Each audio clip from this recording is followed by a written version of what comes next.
Hello दोस्तों, तो कैसे हैं आप लोग। स्वागत है आपका study to know education YouTube channel में। हम लोग पॉलिटी का एक और चैप्टर रिव्यू करेंगे जिसमें हम लोग डिस्कस करेंगे जो जितने भी तरह के बिल आते हैं, जिसको हम लोग हिंदी में कहते हैं पॉलिटी व विधेयक, तो उसका सारा डिस्कस करेंगे कि कितने टाइप के बिल्स हो सकते हैं और उनका नेचर क्या क्या है। तो उसमें सारा आज हम लोग इन डिटेल पढ़ेंगे जितने भी तरह के बिल होते हैं। तो सबसे पहले हम लोग बात कर लेते हैं। पहले देखिए बिल कितने तरह का होता है। सबसे पहले अगर हम लोग बात करें ऑर्डिनरी बिल का, पहले बात नहीं करते, पहले देखते हैं कितने टाइप का बिल होता है। ठीक है, ऑर्डिनरी बिल होता है, एक आपका मनी बिल होता है, एक आपका फाइनेंस बिल होता है, एक आपका कॉन्स्टिट्यूशनल अमेंडमेंट बिल होता है। ठीक है, तो ये चार तरह का बिल है।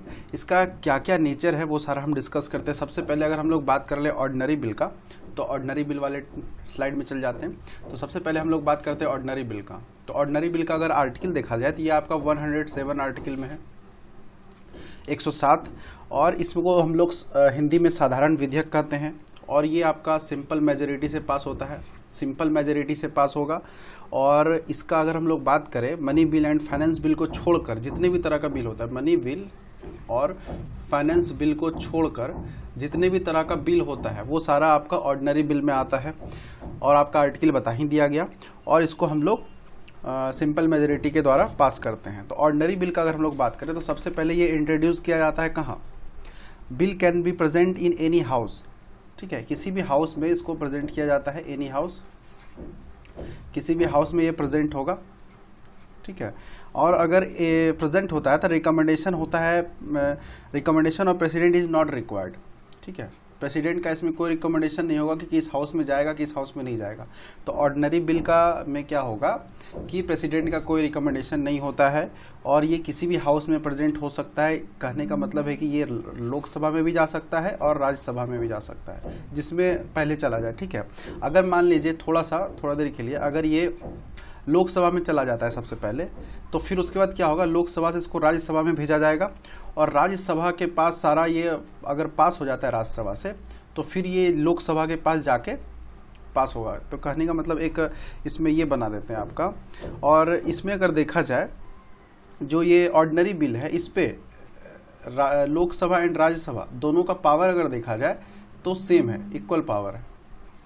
ठीक है, equal power of both house in ordinary bill. ठीक है, ऑन ऑर्डिनरी बिल। ठीक है, और यहाँ पे बताया गया आपको लोकसभा में पहले क्या होगा, बिल आएगा मान लेते हैं, फिर उसको राज्यसभा में भेजा जाएगा। राज्यसभा में आने के बाद अगर ये बिल पास हो जाता है तो पास होने के बाद फिर इससे ये लोकसभा में जाएगा और उसके बाद लोकसभा से ये पास हो जाएगा और यहाँ पे फिर प्रेसिडेंट साइन करके वो आपका बिल क्लियर हो जाएगा, एक्ट बन जाएगा। ठीक है, बट यहाँ पे एक प्रोविज़न क्या है, अगर राज्यसभा को लगता है कि नहीं कुछ इस पर प्रॉब्लम है, कन्फ्यूजन है, तो यहाँ पे राज्यसभा क्या करती है, 6 मंथ के लिए इसको होल्ड कर सकती है, 6 मंथ तक होल्ड कर सकती है।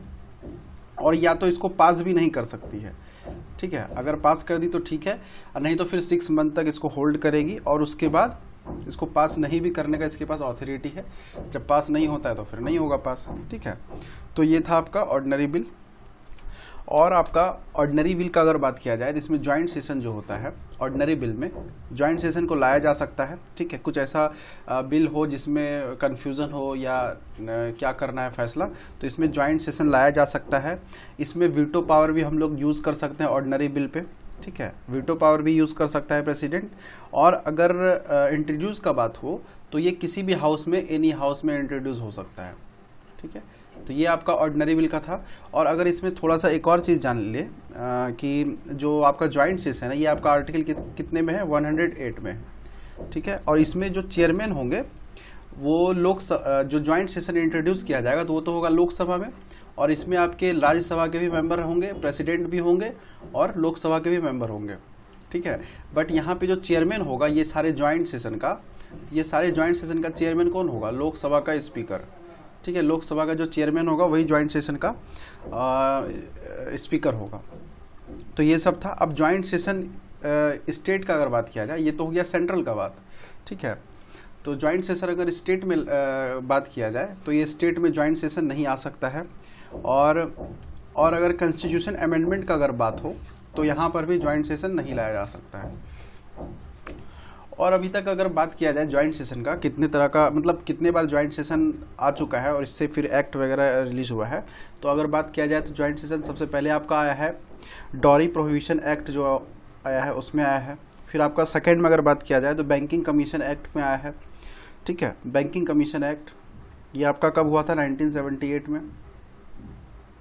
और ये डॉरी वाला कब हुआ था, डॉरी प्रोहिबिशन में 1961 में। और फिर अगर थर्ड में बात किया जाए तो ज्वाइंट सेशन आपका है पोर्टा एक्ट जो आया था।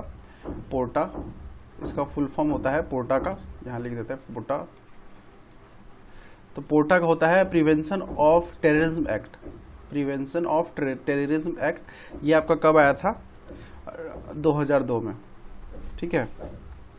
बट ये अभी क्या हो गया है, ये क्लोज्ड हो गया है, ये एक्ट अभी नहीं है। तो पोर्टा के लिए, डॉरी एक्ट के लिए, बैंकिंग कमीशन एक्ट के लिए आपका ज्वाइंट सेशन बुलाया गया है अभी तक के प्रेजेंट में। तो आपको जो ऑर्डिनरी बिल का सारा समझ में आ गया होगा, ठीक है। तो ऑर्डिनरी बिल क्या होता है, 107 आर्टिकल में है, इसको हम लोग सिंपल मेजोरिटी से पास करते हैं। सिंपल मेजोरिटी कहने का मतलब क्या है, मेजोरिटी का एक चैप्टर लेक्चर आएगा 50% + 1, ठीक है। तो ये हो गया आपका सिंपल मेजोरिटी। सिंपल मेजोरिटी से पास करते हैं। अगर इसका बात किया जाती है मनी बिल और फाइनेंस बिल के अलावा जितने भी तरह का बिल होता है वो सारा ऑर्डिनरी बिल में आता है। ज्वाइंट सेशन के थ्रू भी ऑर्डिनरी बिल को हम लोग कंस्टिट्यूट कर सकते हैं। फिर उसके बाद आपका और क्या बताया गया कि कॉन्स्टिट्यूशन अमेंडमेंट बिल को अगर क्लियर करना है तो उसमें ज्वाइंट सेशन नहीं आएगा, और स्टेट वाले में भी ज्वाइंट सेशन नहीं आएगा। तो ये सब सारा फैक्ट था जो आपको ऑर्डिनरी बिल के बारे में बताया गया। ज्वाइंट सेशन 108 आर्टिकल्स में आता है और ये किसी भी हाउस में प्रेजेंट हो सकता है।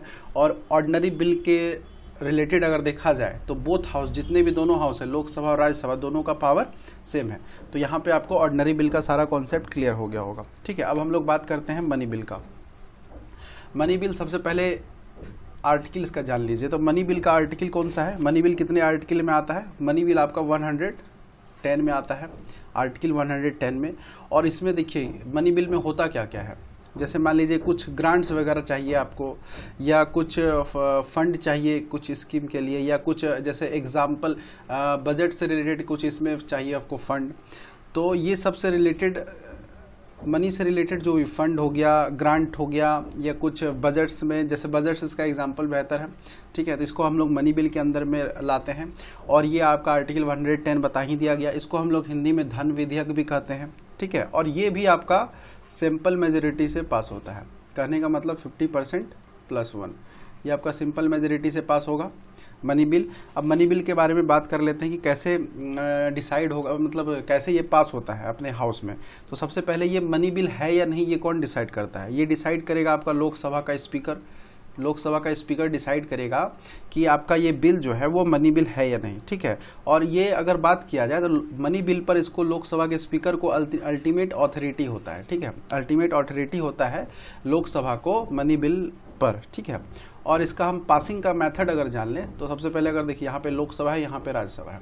यहाँ पे क्या करता है, सबसे पहले मनी बिल जो है इंट्रोड्यूस होता है प्रेसिडेंट को, ठीक है। प्रेसिडेंट इसका रिकमेंडेशन देते हैं। प्रेसिडेंट अगर रिकमेंडेशन देने के बाद ये क्या होगा, ये आपका जो हाउस है, ठीक है, लोकसभा एंड राज्यसभा, प्रेसिडेंट जैसे रिकमेंडेशन देते हैं फिर उसके बाद क्या होता है, लोकसभा में जाता है, ठीक है। लोकसभा में जाने के बाद फिर ये राज्यसभा में जाता है। मतलब यहाँ से सारा क्लियर हो जाने के बाद, मतलब लोकसभा से पास होने के बाद राज्यसभा में जाता है, इसको रिव्यू करने के लिए, देखने के लिए कि हाँ ये बिल जो है इस पे आपको भी पास करना होगा। और यहाँ पे देखिए क्या प्रोविज़न है, राज्यसभा चाहे तो इसको साइन करके इंस्टेंट दे सकते हैं, राज्यसभा चाहे तो इसको साइन करके एट इंस्टेंट दे सकते हैं, ठीक है। बट यहाँ पे क्या है, सबसे पहले क्या हुआ, प्रेसिडेंट का रिकमेंडेशन हुआ, फिर उसके बाद लोकसभा में गया, फिर राज्यसभा में जा गया। तो लोकसभा जब पास करके राज्यसभा में भेजे तो राज्यसभा को इनको रिकमेंडेशन तो मतलब तुरंत भी दे सकते हैं, या इसको 14 डेज तक होल्ड भी कर सकते हैं। यहाँ पे एक ये आपको जानना है, मैक्सिमम 14 डेज तक होल्ड कर सकते हैं, ठीक है। और उसके बाद अगर होल्ड करने के बाद भी ये साइन नहीं करते हैं तो इसको मान लिया जाएगा कि ऑटोमेटिकली ये पास है। बट ये 14 दिन से पहले अगर पास कर देते हैं तो ये फिर रिटर्न होके जाएगा लोकसभा में, फिर लोकसभा से क्या होगा, यहाँ से पास हो जाएगा। तो ये है आपका मनी बिल का प्रोसेस। मनी बिल क्या होगा, पहले प्रेसिडेंट को, सबसे पहले मनी बिल का बात किया जाए तो वो आर्टिकल आपका 110 में है और इसको सिंपल मेजोरिटी से पास करते हैं। इसमें ग्रांट्स फंड्स का बात किया जाता है, मनी से रिलेटेड सारा बात होगा। और इसमें हम लोग ये लोकसभा में इसको हम लोग अल्टीमेट पावर देते हैं। लोकसभा को इस मनी बिल पर अल्टीमेट पावर होता है, जो हम यहाँ पे डिसाइड करता है कि ये जो बिल है वो मनी बिल है या नहीं। ठीक है, लोकसभा डिसाइड करता है, मगर रिकमेंडेशन पहले जाता है प्रेसिडेंट के पास। प्रेसिडेंट इसका रिकमेंडेशन देते हैं, फिर उसके बाद ये लोकसभा में जाता है। लोकसभा में पास हो जाने के बाद फिर राज्यसभा में जाएगा। राज्यसभा में होल्ड होता है 14 डेज तक। अगर 14 डेज के बाद भी अगर साइन नहीं होता है तो ऑटोमेटिकली पास हो जाएगा। बट 14 डेज से अगर पहले हो जाता है तो फिर राज्यसभा इसको लोकसभा में भेज के यहाँ पे आपका पास हो जाएगा। तो यहाँ पे आपका मनी बिल क्या होगा, एक्ट में कन्वर्ट हो जाएगा और फिर उसके बाद प्रेसिडेंट वगैरह साइन करके सारा पास कर दिया जाएगा। ठीक है, तो ये है आपका मनी बिल का सारा सिस्टम।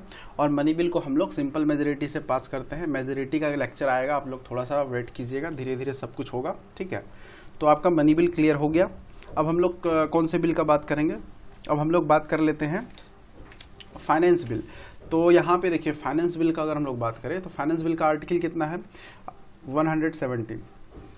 मनी बिल का था 110 और आपका ऑर्डिनरी बिल का था 107 और यहाँ पे है आपका 7 में 10 जोड़ दीजिए तो 17। फाइनेंस बिल आपका हो गया 117।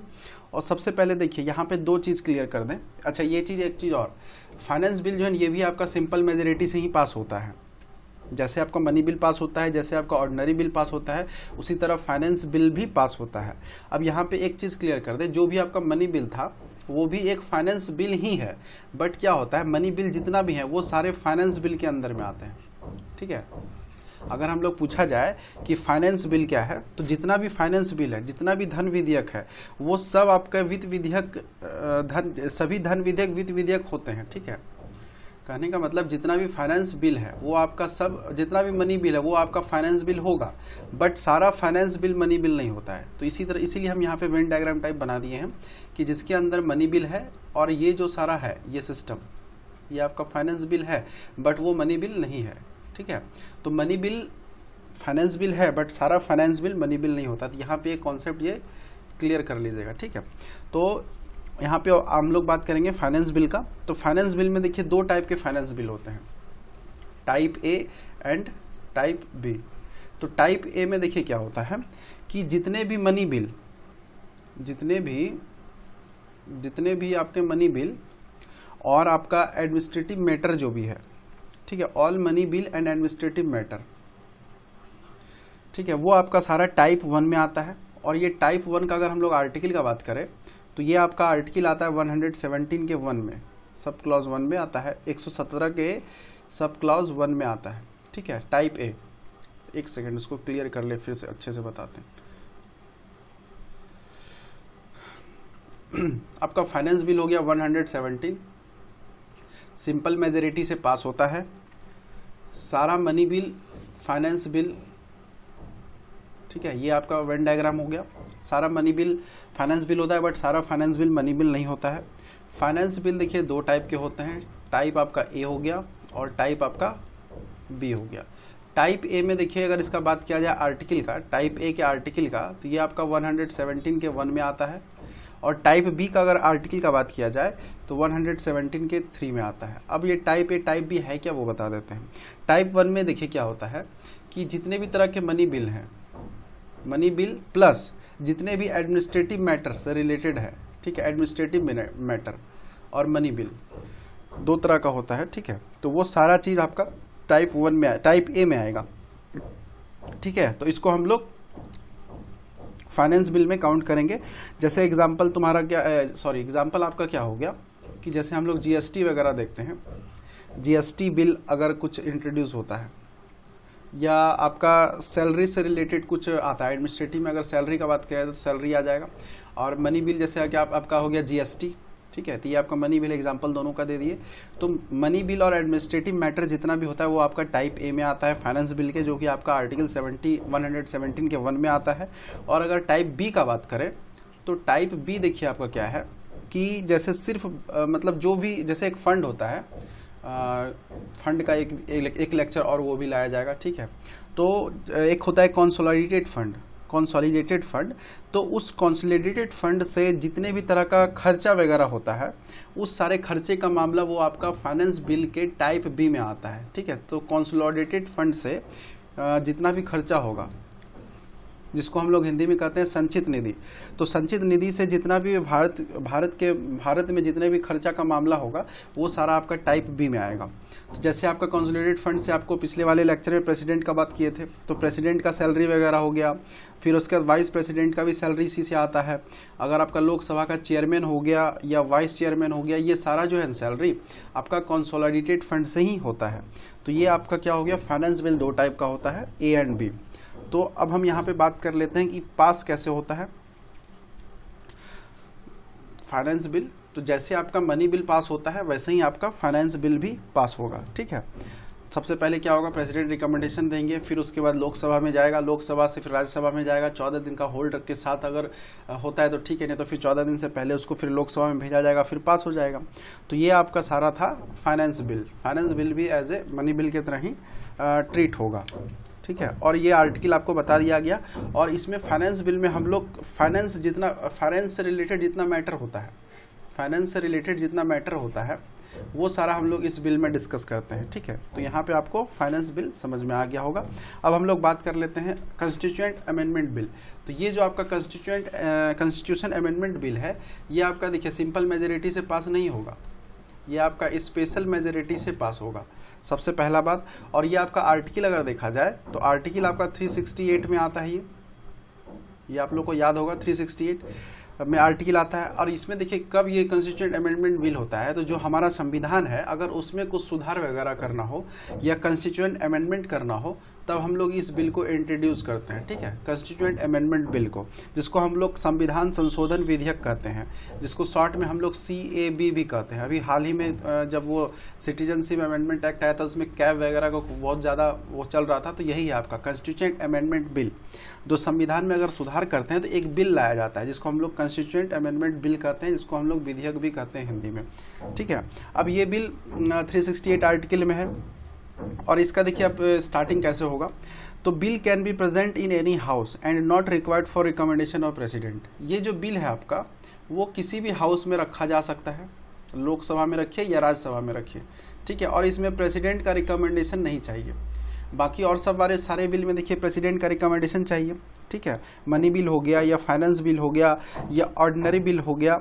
ऑर्डिनरी बिल में तो किसी भी हाउस में रखिए, ठीक है, वो या नहीं तो फिर अगर उससे सुनवाई नहीं होता है तो ज्वाइंट सेशन लाना पड़ेगा ऑर्डिनरी बिल के लिए, ठीक है। तो यहाँ पे आपका कॉन्स्टिट्यूएंट अमेंडमेंट बिल में प्रेसिडेंट का रिकमेंडेशन नहीं का जरूरत नहीं है। अब इसमें देखिए इसमें भी क्या है, आपका लोकसभा और राज्यसभा जो हाउस है इसमें दोनों हाउस का इक्वल पावर है, ठीक है। अगर पावर का बात किया जाए दोनों हाउस का तो वो आपका इक्वल पावर है। और इसमें किसी भी हाउस में इंट्रोड्यूस कीजिए, ठीक है, चाहे आप लोकसभा में या राज्यसभा में। और यहाँ पे जो पास होगा वो आपका स्पेशल मेजोरिटी से पास होगा इन बोथ हाउस। कहने का मतलब क्या है कि 2/3 of present and voting member plus total member. ये आपका है स्पेशल मेजोरिटी का क्राइटेरिया कि कैसे आपका स्पेशल मेजोरिटी काउंट होता है, ठीक है। 2/3 of present and voting member plus total member, ठीक है। तो ये आपका स्पेशल मेजोरिटी से पास होगा constituent amendment bill. If case related federal, ठीक है, अगर फेडरल या संघ से रिलेटेड कोई केस है then more than 50% vote by state for passing the bill, ठीक है। या कुछ मान लीजिए ऐसा मैटर है जो फेडरल से रिलेटेड है तो उसमें 50% मोर देन 50% वोट ऑफ स्टेट होना चाहिए, तभी आपका वो बिल पास होगा। मान लीजिए कोई एक स्पेसिफिक स्टेट का बात किया जाए इसमें कॉन्स्टिट्यूएंट अमेंडमेंट बिल में, तो ये स्पेशल मेजोरिटी तो होगा ही, बट उस स्टेट का 50% जो मेंबर होगा उस स्टेट का 50% प्लस 1 वोटिंग से भी पास होगा, ठीक है। In case related federal then more than 50% vote by state for pass the bill, ठीक है। तो ये आपका स्टेट का भी 50% प्लस 1 होना चाहिए, ठीक है, मोर देन 50%, तब आपका ये कॉन्स्टिट्यूशनल अमेंडमेंट बिल पास होगा, ठीक है।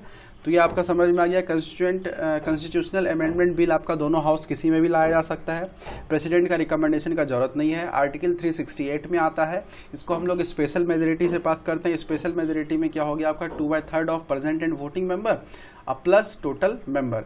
अगर कुछ फेडरल से रिलेटेड मामला हो रिलेटेड स्टेट का, तो स्टेट का भी वोटिंग यहाँ पे काउंट किया जाएगा, जिसको हम लोग 50% प्लस 1 कहते हैं, इसको हम लोग सिंपल मेजोरिटी कहते हैं।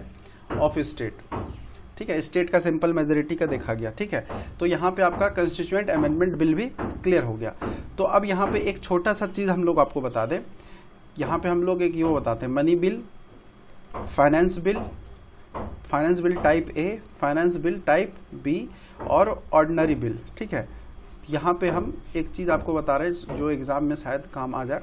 ठीक है, अगर हम लोग मनी बिल का बात करें तो इसमें ज्वाइंट सेशन नहीं लाया जा सकता है, ज्वाइंट सेशन नहीं लाया जा सकता है। ठीक है, और अगर हम लोग बात करें वीटो पावर का तो मनी बिल पर वीटो पावर नहीं लगेगा। और अगर हम लोग बात कर ले इंट्रोड्यूस, जो बिल इंट्रोड्यूस होता है हाउस में, वो आपका पहले लोकसभा में होगा, फर्स्ट लोकसभा, फिर आपका उसके बाद राज्यसभा में जाएगा ही। ठीक है, तो मनी बिल का अगर बात की ज्वाइंट सेशन नहीं होगा, वोटिंग वीटो पावर अगर देखा जाए तो वो भी नहीं होगा और फर्स्ट लोकसभा में आएगा। अगर फाइनेंस बिल टाइप ए है आपका तो आपका ज्वाइंट सेशन होगा, वीटो पावर भी आएगा और इंट्रोड्यूस आपका लोकसभा में पहले किया जाएगा। अगर आपका फाइनेंस बिल टाइप बी अगर बात किया जाए तो आपका ज्वाइंट सेशन होगा, वीटो पावर भी होगा और इसको हम लोग एनी हाउस में इंट्रोड्यूस कर सकते हैं, फाइनेंस बिल टाइप बी, ये याद रखिएगा। और यहाँ पे देखिए अगर ऑर्डिनरी बिल का बात किया तो इसमें ज्वाइंट सेशन तो होगा ही और यहाँ पे आपका वो वीटो पावर भी यूज़ होगा और यहाँ पे इसको भी हम लोग एनी हाउस में इंट्रोड्यूस कर सकते हैं, एनी हाउस। तो ये जो आपका थोड़ा सा कॉलम छोटा सा बना दिया गया तो इसको आप लोग कोशिश कीजिएगा कि माइंड में रखें। ठीक है, तो आपको सारा कंस्टिट्यूएंट अमेंडमेंट बिल हो गया, आपका फाइनेंस बिल हो गया, ठीक है, और आपका मनी बिल भी बता दिया गया और आपका ऑर्डिनरी बिल भी क्लियर हो गया होगा। तो ये सारा बिल आपको समझ में आ गया, कैसे पास होता है, इसका क्या नेचर होता है, कितने आर्टिकल्स में आता है।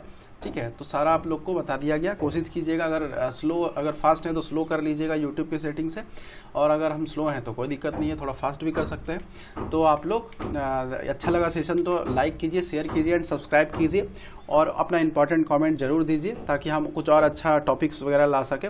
और देखने के लिए thanks, have a nice day.